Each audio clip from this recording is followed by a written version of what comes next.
Many of us are now very familiar with logging on to a Zoom call or a Teams meeting. It's how we've continued to work, communicate, lead, manage, and in many ways survive as functioning teams and contributors to our organizations. Although there may continue to be physical distance with ongoing remote workers, we can strive to ensure conversational distance or emotional distance doesn't occur in our professional relationships as well. It's inevitable that issues will arise when working with remote colleagues.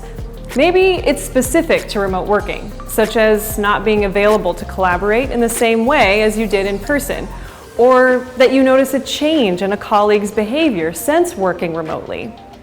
Or perhaps the issues are more standard to everyday work, like not meeting a deadline or following through on a task. Ignoring the issues is never an effective solution and can cause larger problems down the road. But we may struggle with knowing the best way to address a problem when previous tactics aren't accessible to us anymore, such as meeting for coffee or lunch, talking informally in the break room, or being timely in how we respond due to working in the same hours. What should we do?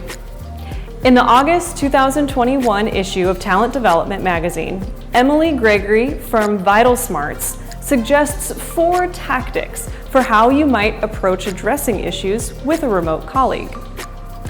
Number 1, investigate the issue from all sides.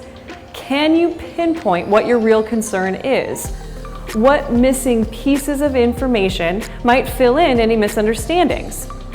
Where might the other person be coming from? Consider all possibilities as you reflect. Number 2, be direct. Don't delay or wait for colleagues to offer up information on what's going on. Ask them if there's an issue and what you might be able to do to help. Number 3, talk it out. We may be tempted to email or chat our questions and concerns, but this isn't as effective. Turn your camera on so that your colleague can see you.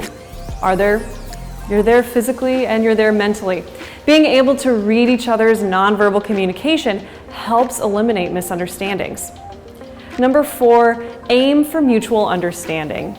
Share with your colleague why you are reaching out to address an issue remotely, and also acknowledge their feelings. Knowing the purpose of the conversation is for both of you, they might be more receptive. Don't let issues fester.